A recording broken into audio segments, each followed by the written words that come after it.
Acabo de hablar con Teddy Swims, una figura bien importante del pop de los últimos 5 años que comenzó su carrera probando ser intérprete de diferentes canciones estándares importantes en su canal de YouTube y terminó convirtiéndose en una de las figuras más grandes que ha dado Estados Unidos en materia de pop, con su canción Lose Control y posteriormente con una canción llamada Bad Dreams y con otra llamada The Door.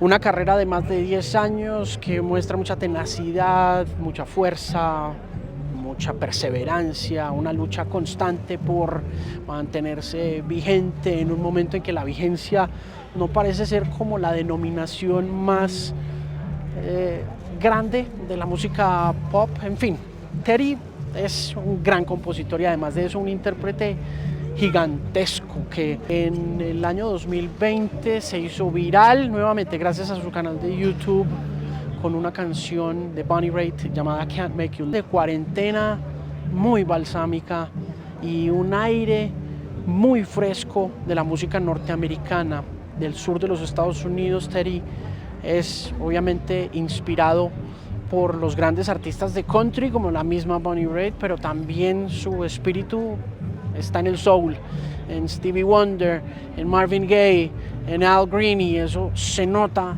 mucho cuando usted lo oye cantar Lose Control. Tuve la oportunidad de hablar con él aquí en el Estéreo Picnic backstage antes de su show y estuvimos hablando de eso, ¿no?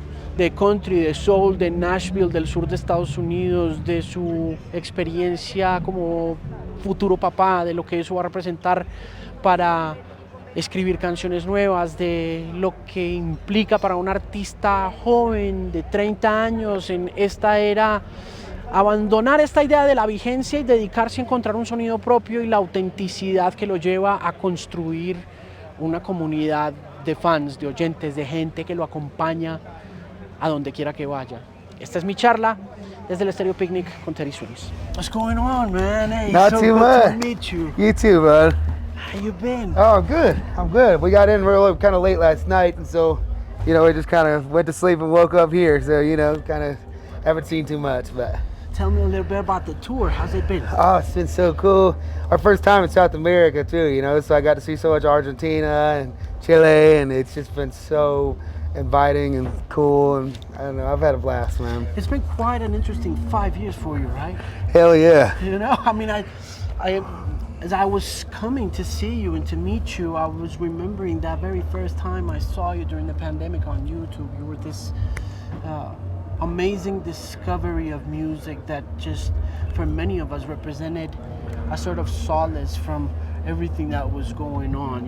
When I first bumped into your YouTube channel back in 2020, Thanks. I was like, wow, there's some hope for humanity out there. Oh, well, that means a lot to hear that. That's what you meant for many of us. That's good to hear, man. I think we were very fortunate because, during that time, me and all my friends were, who were still in my band, and we were all living together at that time. So at a time where everybody was quarantined and wasn't able to make music, we had a studio at the house and the cameras, and so in a world where everybody was not able to do anything, we still had the opportunity to keep making content and keep creating. And so I think in a lot of ways that time was a blessing for us too, to really kind of like dive into writing and figuring out where we wanted to go and kind of make a name for ourselves, and so I look back at that time with some fondness, but of course, like a lot of depression in those eras for all of us too. So definitely.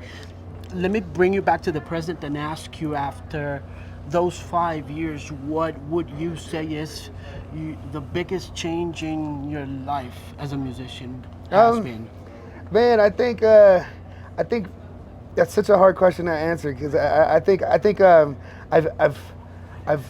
kind of found what it is that I do, or I guess what I bring to the table as far as I guess my own artist perspective. I find that like I found my type of sound and flow and what it is we bring to the table that no one else does, and I think it took a long time to develop that and figure out what it was, and I think we've really kind of hit the nail a little bit.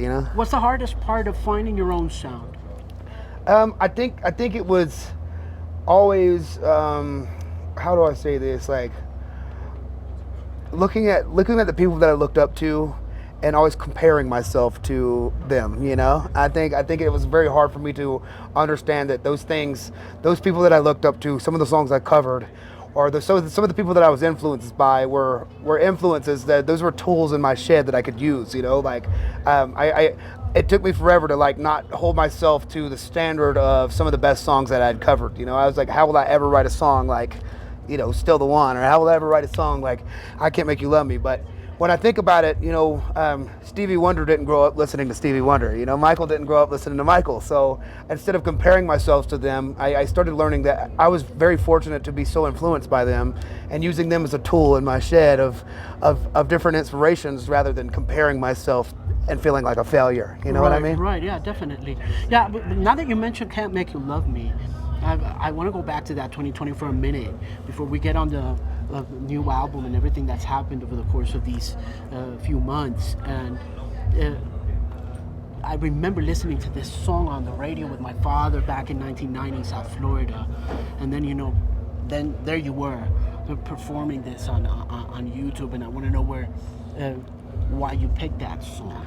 That song has always been my favorite. I think it's my favorite song ever written, you know? Awesome. I think that song just is always, it's from relationships I've had, and it's healed me a lot of times in situations that I, you know, came through. And I think that I just always resonated with that song, and I always felt like it was relatable to experiences in my life. And there's such a beautiful thing about music, that somebody could write something and come from a different place, but when you hear it, it's in a different place in your life, and it's bound to the certain relationship you may have been going through, or a certain time frame, maybe a summer in your life, you know. And so I always felt very connected to that song, and I think it really showed through too when we performed it. It kind of seemed as if it was, you know, something honest, and I think that really did something for us. And I also think one thing I've always enjoyed watching about that YouTube cover is that there's so many reaction videos on YouTube that I used to go through the rabbit hole, because there's that minute of just piano and I'm standing there looking like I look,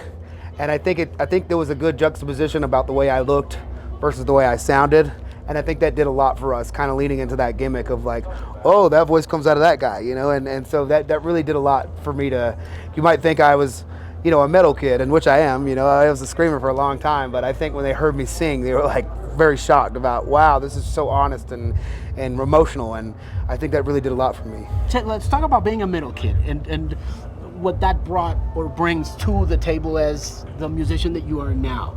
I think there's always this freedom of expression, and this when I was playing metal and I was screaming in metal bands, it was always just this, it wasn't always about writing something that was going to work in pop culture, you know. It was about the fun and the time signature changes and the heaviness and the expression and I think the crowd that I grew up in front of was always, you know, willing to beat the heck out of each other, you know, and like there was so much movement and expression in that, and so I think that gave me a lot of on stage, especially a lot of presence that I still, you know, lean into those crowds and try to move and control a crowd like that. I think you learn that the best from that type of music.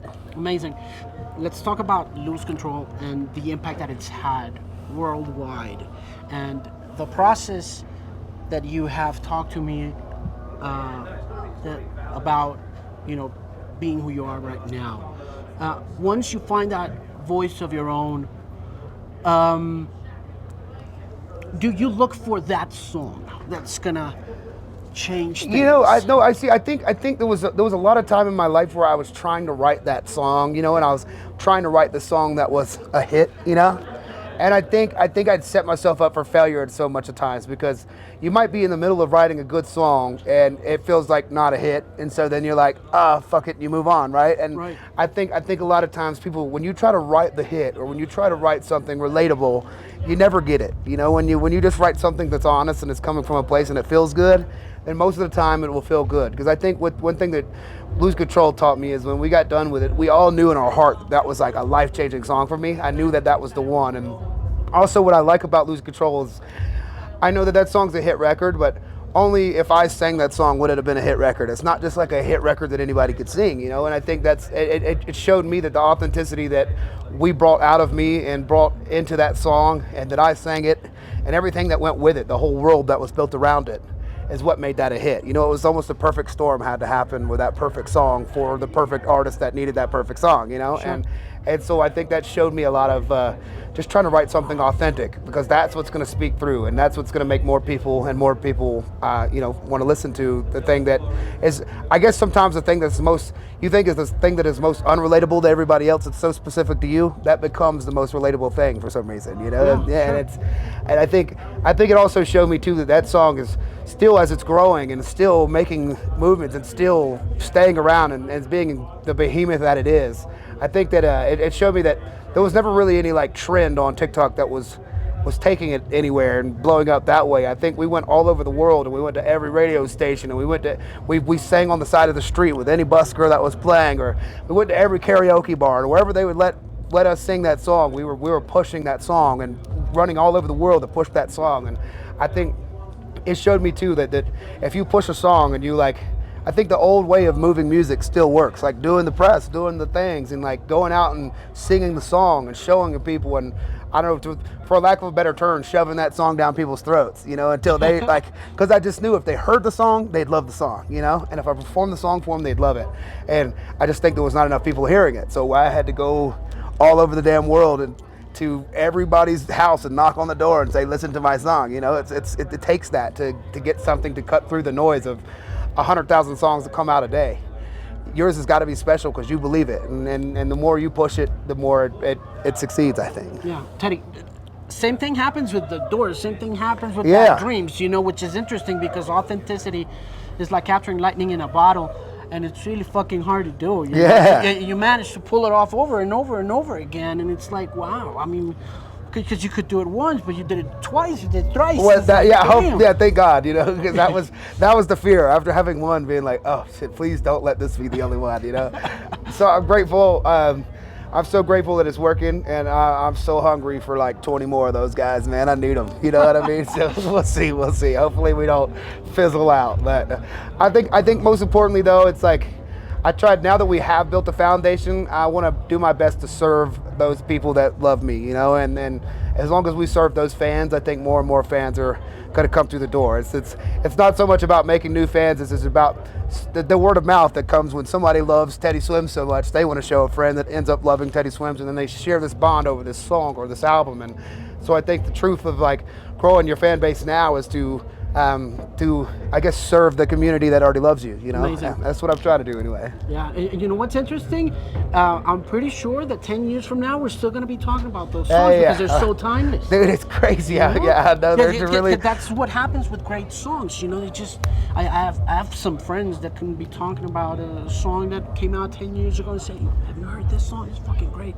It's like, dude, it came out 10 years ago. So I think that they do fit that description. Yeah, I think that's like one thing about it is it was not really like the pop format, you know, and we saw with Lose Control especially that when originally it was like it was never pop music, and everybody looked at it as not pop music until we started working in a different, you know, sections of the world, and then it was starting to work, and surely enough, like at the end of the day, pop music is popular music, so it had to be pop music after a while, because it's like it's clearly pop, it's popular, so you know, then eventually everybody understood that it was pop music. And I think that was the good thing, is rather than follow some trend or some sound that's happening now and throwing you through the machine and giving you the good song, I think we kind of created a lane, and now it's so nuts to see people coming up and trying to write songs that are similar to that one, you know? Of course. How'd you feel at the Grammys? I remember, you know, seeing it sort of seems to us who've been following you for a few years that when you make it to the Grammys, to this tribute moment, we see you there and you say, damn, this guy, you know, that has come full circle. He's made it. Yeah. And I want to know what you felt like. It was so beautiful to sing that song in front of so many heroes, but now be able to call them my peers, you know, it's like such a nutty feeling. And I think we wanted to make sure when we did our performance there that it wasn't about all the flashing lights and the dancing and the big movements. So we wanted to just make it.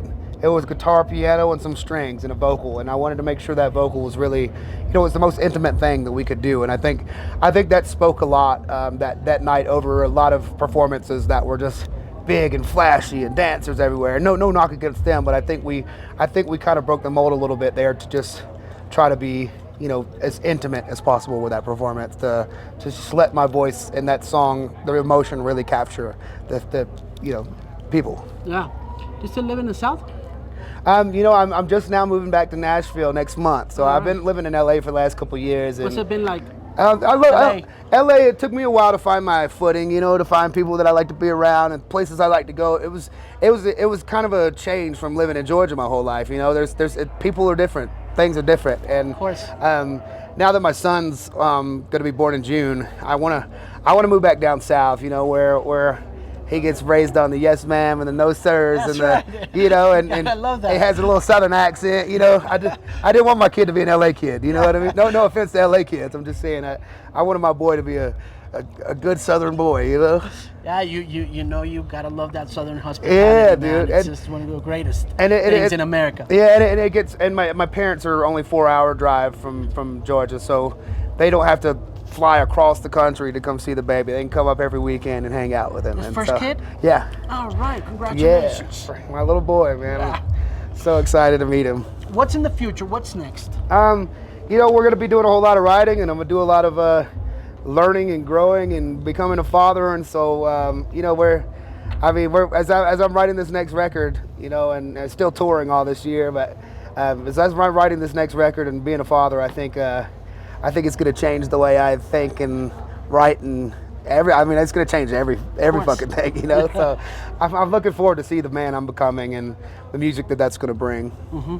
How's the record writing going? That was good. On the road, is it? We're not fruitful? really. Every once in a while, we'll like pull out something at an off day in a hotel and, you know, get hammered and write something for the fun of it. But I haven't gone into like serious writing yet. Next month when we're home, and I'll be going back into writing camp and, you know, really getting back into the swing of writing. There's always this fear when you haven't written a long time. Like if you're on the road for 3 months, by the time you get home and start writing again, you're like, shit, do I even know how to write a song anymore? You know? And so it takes a couple days to get the like juices flowing again and be like, oh, I still remember how to do this. But there's like this anxiety of like, I don't know if I know how to write a song anymore. So I'm pumped to you know, to scratch the itch and knock the rust off of it.